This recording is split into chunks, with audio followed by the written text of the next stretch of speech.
we go! Finally! Working? Awesome! We have sound. Hello, everybody! Hi, hi, hi! I will wait for people to show up.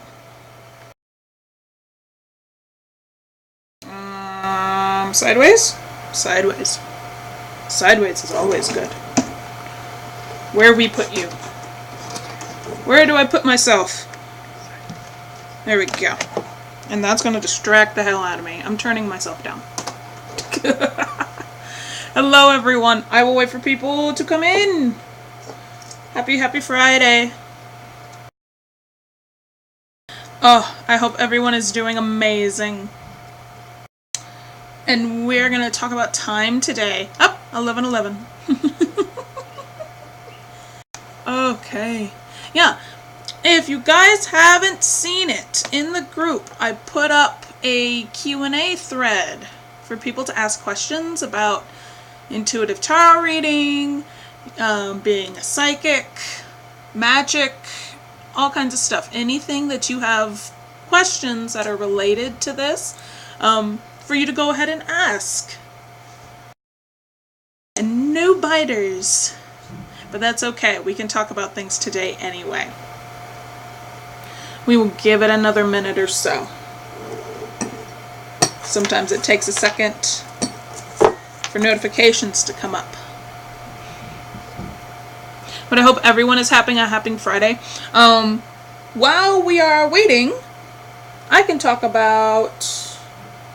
What can I talk about? We can talk about daily draw. I didn't put up a daily draw video today on the YouTube channel because lots of things going on today.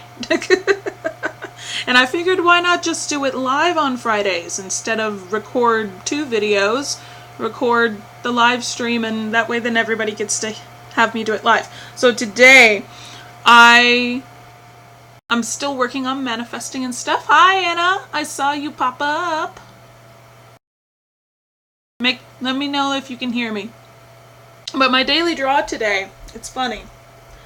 I got the 10 of Earth from the Dreams of Gaia, which I know the light in here is, if it's not enough lighting, it's too much lighting.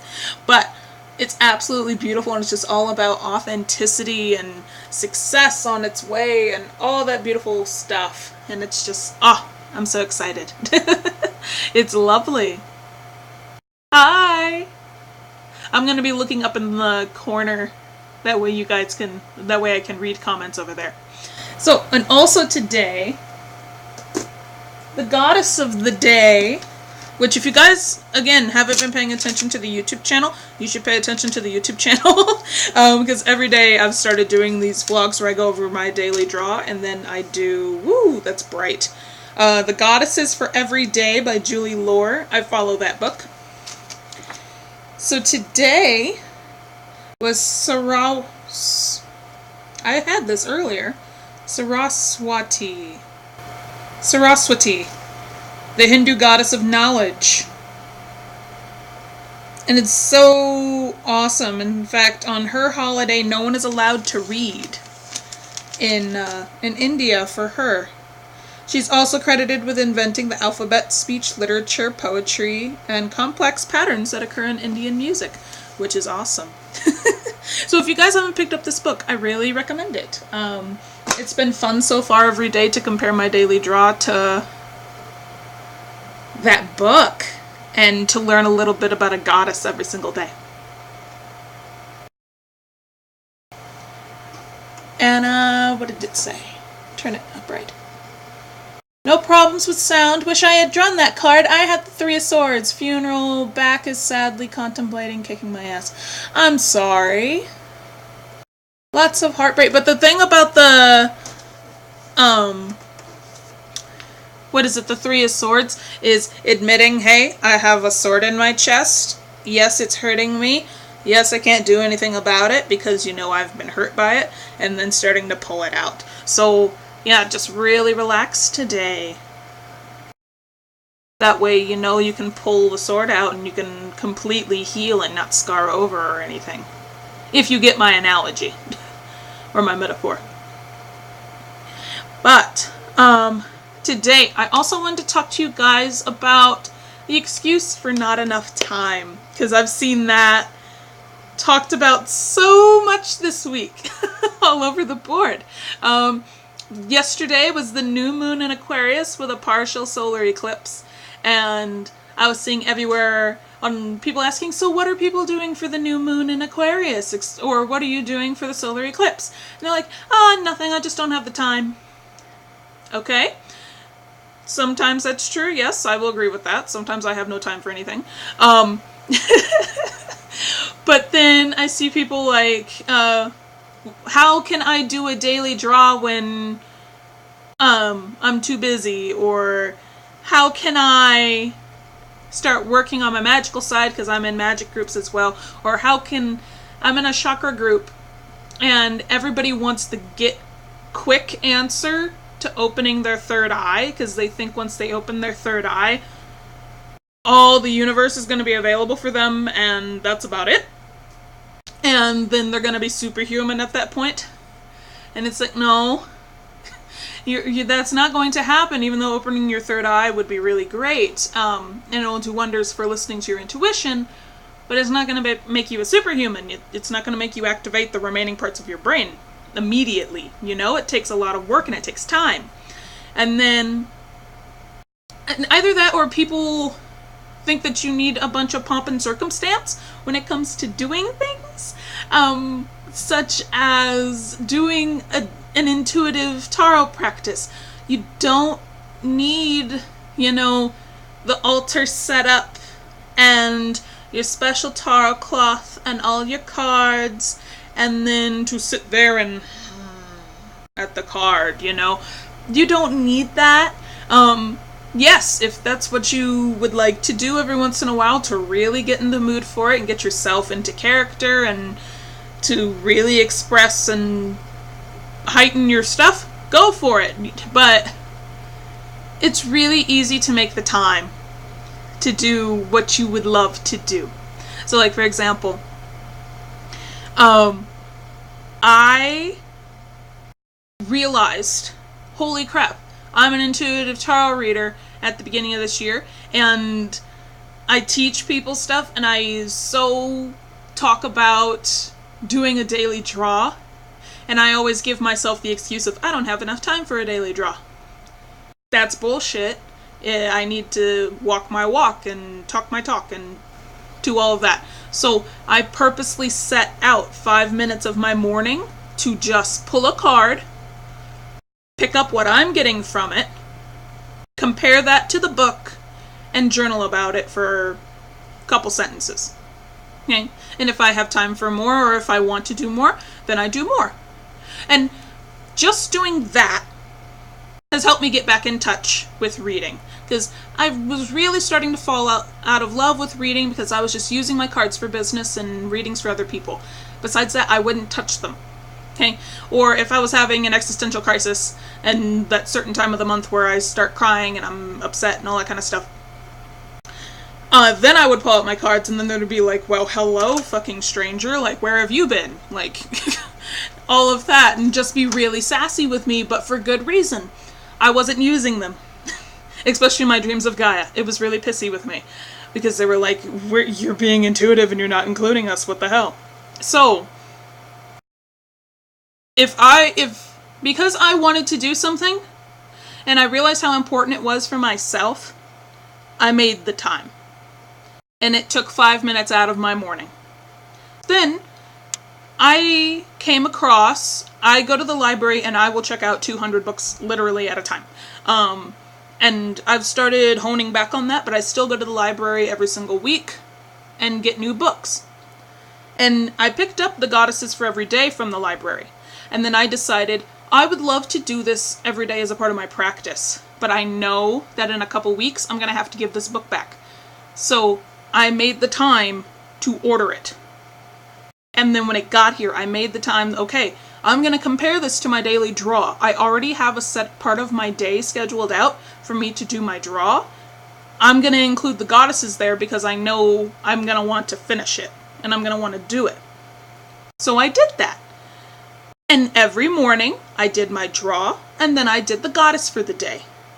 And it seemed like as soon as I started doing that, it became baby repellent. Because my toddler would come up to me when I'm doing my draw, and she's like, "Ooh, pretty things I want to touch, and I want to tear, and I want to touch things." Then I'm like, "You want to read today's goddess with me?" And she'd take off. And it's like, okay, I can sit here a little bit longer and do my stuff. Then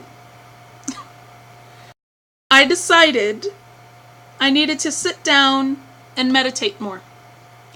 I started this past month, I've been listening to a lot of Law of Attraction stuff. I've been reading a lot of the Esther and Jerry Hicks books, and listening to the YouTube channel with all the recordings religiously, and just because I wanted to get back to my authentic self this year. And that really drew me, and finally I was like, I don't know what the fuck Law of Attraction is, so I better take a look at it. So I made the time to take a look at it. And then I made the time to sit down and read it. So I'm like, I need to meditate. I love meditation. I talk about it and I teach meditation. So I need to start sitting down and doing that a hell of a lot more than just once a week or so. So I did. And that is now a part of my morning ritual too. So my whole point behind this is I wanted to do these things. I wanted to carve out a part of my day to continue teaching myself as a student. I carved out that part of my day to make my vision board. I finally have my vision board and it's not digital. I finally sat down and did this stuff because I was tired of I don't have enough time being an excuse for me, you know? And I really started learning this lesson when I got pregnant. And I talk about my kid a lot, but it really awakened a lot of stuff for me. And see, especially after she was born. Okay, so I have some bad history with my own mother. She's pretty toxic. We're at a bearable level right now. She's actually supposed to be dropping off my sister today so I can finally see my sister one-on-one. And with my mother, and she took off when I was 16, 17. Yeah, she took off. And she did a lot of bad things, but part of that, she called up my sister's father and said, "Hey, you have full custody of her." But she didn't do anything with me, you know? So I felt pretty abandoned. I felt really crap. Because I was like, if I was your firstborn and she would consistently talked about how it was just me and her for 9 years and how much she loved me and all this kind of stuff, why wouldn't you make sure I was okay? You know? It didn't matter my age. It mattered on, you know, what in the world was going to happen to me. I'm getting ready to leave for college. I kind of need your stuff. I need you to be there with me. As much as a pain you are, I kind of need you. And I kind of made this vow to myself that I would never let my child feel that way. That she wouldn't be in the other room crying and I'd ignore it and have that repeatedly happen. I wouldn't leave her like that. And then my mother also had problems with suicide, and she would do all of her escapades with me in the other room. Me and my baby sister at that time. And I was like, I'm not going to do that to my kid, you know? Just because I know what it's like to be in the other room and have no idea what your mother's doing, and how much she hates herself and the fact that she doesn't want to be there anymore. And I know suicide and depression and all that, it's a really touchy subject. I'm diagnosed with depression myself. But this is just my thinking here and why time became an issue for me. Because when I had my daughter, I was entering my 5th year of college, so I was there later than I needed to be. Because I would get straight A's in all my theater classes, all the classes I got my degree in, but when it came to my gen eds, like math and stuff, I would constantly fail it because my attention wasn't there. But when my daughter came in, I had 2 weeks that I could be home for postpartum leave, which is a hell of a lot less than even if I were to go back to work. At least in the US, we get 3 months. Sometimes they give you 3 months of leave, and then you have to go back. I only got 2 weeks with my newborn, and then I had to go back to school to make sure I was on track. And it wasn't that far. We lived on campus because we couldn't afford rent anywhere else. They took the rent as a part of my tuition. And I would walk or drive to class because I was going to class in Depends. I was still bleeding, and I had 4th degree tears. If you're a mother, you know what that means. And it was interesting. But I had such a hard time because even though I wasn't leaving my daughter with a babysitter, I was leaving her with her dad. Because he wasn't in school, he wasn't working, it was just us. At the same time, I didn't want to leave her. So I purposely made it so I never had time to do what I wanted to do. I would sit down, I wouldn't eat, because she'd be crying. As soon as I came in the door, it was all baby. I would barely sleep. I wasn't good. And I had such bad postpartum anxiety. It just couldn't take her anywhere because I could just see the car door opening and her falling out and getting run over by a semi. I couldn't do it. So all the time that I needed in order to take care of myself, I was giving to her instead. And it took her screaming at the top of her lungs just because she wanted me, and my husband forcibly making me sit down and eat a bowl of cereal in order for me to finally eat something, to really get it through my head. Because I was breastfeeding, and I was like, I came to this realization, every time I say that the mother needs to nurture herself before she can nurture the baby, because that was literally my experience. I needed to eat and sleep before I could literally make food. And I needed to take care of myself before I could take care of her. So that's coming from real life experience, just what I would always tell myself, and I still tell myself. So when I cut time out of my day to work on meditating and to do my daily draw, it's something that I've had to learn to do, because I don't have enough time isn't an excuse anymore. And I see so many people where I'm just like, yes, you can make the time. I forcibly sat down to make the time to create my business. I forcibly sat myself down to start actively working on my psychic abilities, and actually buying programs for myself was a huge step for me, because everything was baby. Everything was take care of her. And when I finally spent money on myself, it felt bad. It felt like I didn't deserve it. But I realized as soon as I started working on myself, everything around me got better. Because I was happy. And I was applying myself. And it was so much better.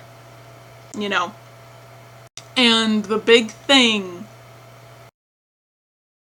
that I'm just trying to get across is, if you don't make time to be yourself and to improve yourself, even in the littlest ways, it's gonna screw you over. Okay? Because, like, another thing, if I didn't sit down to figure out what the hell spiritually I believed, because that was a part of my life I completely shunned for so long, if I didn't take the time to do that, how was I supposed to answer those questions when she gets a little older? You know? I find that important. In order to sit down and just be like, Mommy, where does the sky come from? It's a really simple answer.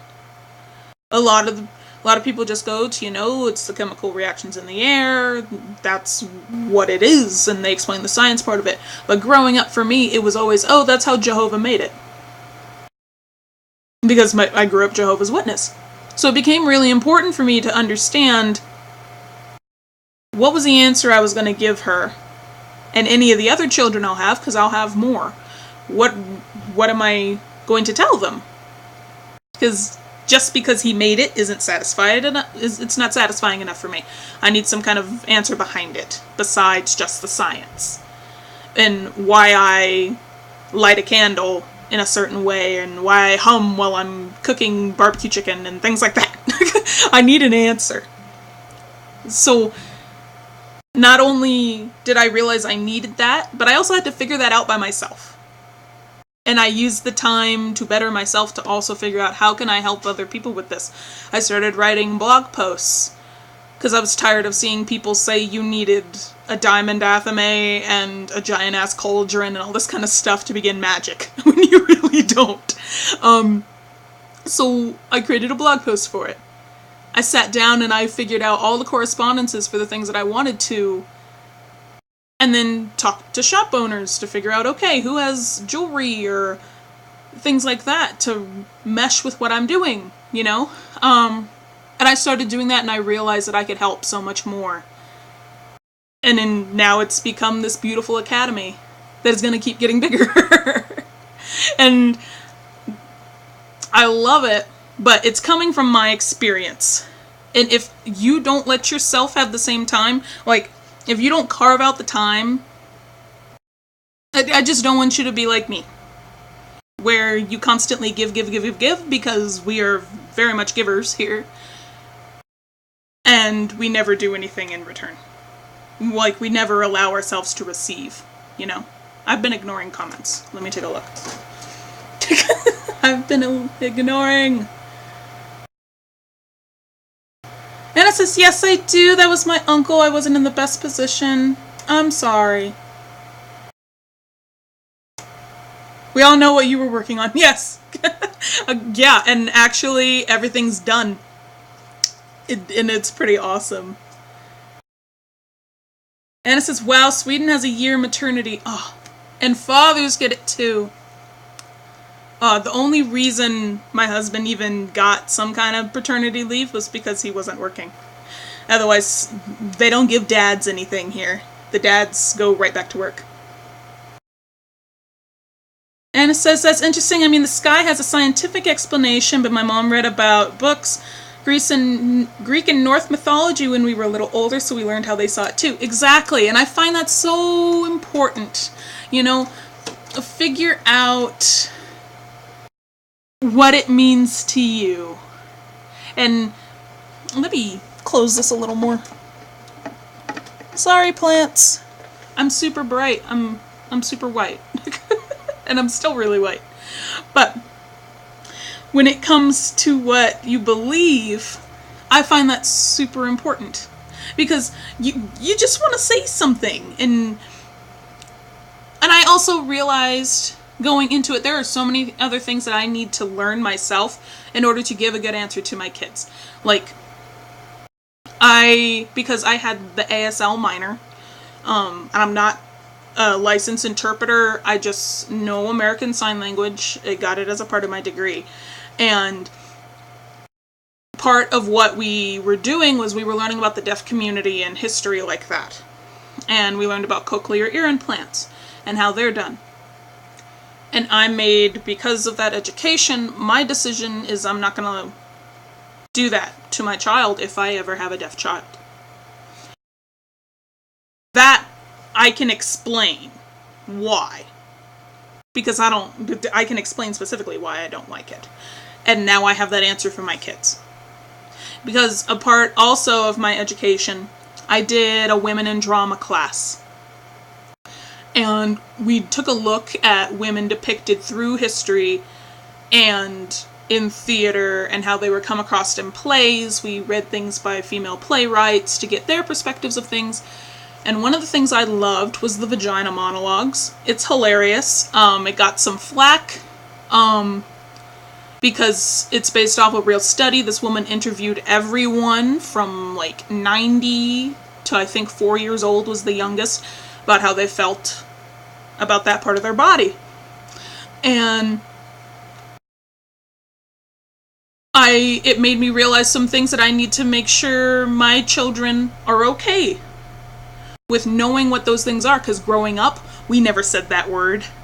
Not even the word. We didn't address that part of the body. Or your chest, either. When it came to boys, they didn't talk about it. We didn't talk about the act. We didn't do anything like that. So it was like, I want to make sure I'm educated, so then she is educated. And when it comes to the spiritual side, I want to make sure I know my shit. I've done the exercises and done the work, so then if she wants to, she has the option, and I can properly teach her how I learned, you know? So, and I'm translating that into my course, because I come from such a motherly aspect that I want to make sure everybody knows my experiences and what I've gone through, so you guys don't have to go through the same hurdles I did. Make it really, really easy. Gradually build you through it. Like, even the 3 challenges I have as a part of the course, the academy, because in the new course, in the psychic course, there are literally going to be group challenges where we take a couple weeks. One of them is going to take 7 weeks to go through together, and I'm going to be doing them with you, because I want you to not only have someone who's experienced it, but also to see me in a vulnerable state as well. Because I believe in that kind of authenticity. And I believe in that kind of thing. So it's like, I just want you to carve out the time to really sit down and think about what you want out of your practice. And what you want out of your tarot reading. And what you want in order to be a huge psychic. And even if you aren't into tarot, if you're into palmistry, runes, pendulums, whatever you would like to do, if you read bones, I don't care what you do, but you need to sit down and practice. Carve that time out for yourself, because that's the only thing that's going to hold you back, is you not giving time to yourself, you know? Yeah, ASL is fun, which for you would be Swedish Sign Language. Yeah, it's super fun, Anna. Yeah. And it was such a... That's why I'm so... And I'm expressive, because I'm used to expressing not only through theater with my face, and then modeling with my face and my body, but now also with my hands. But what questions? Like, Anna, do you have any questions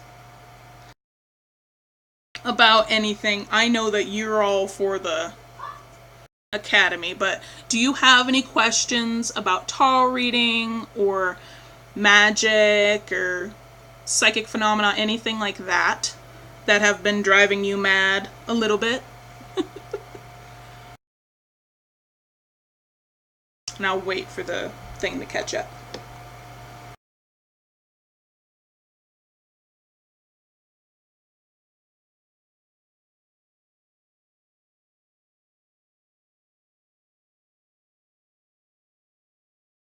Because I know you've been doing a lot of backward work. It's interesting to be able to compare what each of us feel or perceive while doing these challenges. Exactly. That's another big thing. I'm making collaboration a must. Everybody has to share. We'll probably find new interesting things to talk about. Oh yeah. And some of them are really intense. That's why I wanted to do it for everybody together. No, not now. I think there's always those that drive us nuts. Yes. Well, that's fine. You guys know that you can always find me here. And that I will always be here if you need help. So, on that note, it was a heavy one today. Heavier than last week. How did I do that? But I'm going to announce next week I will not be... we'll probably get... will probably be 1 or 2 Donald Duck moments. Probably. Next week, I won't be doing the live stream on Friday. I will be doing it on Thursday. And that is because the Academy launches on Thursday. So we will move Thursday Drive to Friday, and we will be doing our live on Thursday instead. So we can talk then. But, and if you guys ever have any questions about the Academy, the website is also updated. If you go to cronacademy.com, you can see all the lovely goodies that I have on there. There's free info. There's a place to sign up for the workshops if you've missed it. So if you didn't get to do the Costume Your Cards workshop or the Introduction to Shadow Work workshop when it was first done last year, I have links to go to the Thinkific site so you can grab them. And then the other challenges we've done here too. So all the stuff that I have made high quality, I have put there for you guys. So just go to cronacademy.com, and at any time if you want to join the membership site, you can do it through there as well. So I hope you guys have an awesome rest of your day. Thank you so much for coming to the live. And keep an eye out for more updates. I will be announcing our next workshop pretty soon, but we're going to go ahead and go through Cron Academy first, and then I will announce it. So there's still more stuff coming. Just because I'm doing the Academy now, we got to add more things to the Academy, just like more things had to get added to the course. So keep on the lookout for all those goodies.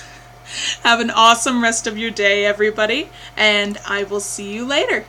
Bye.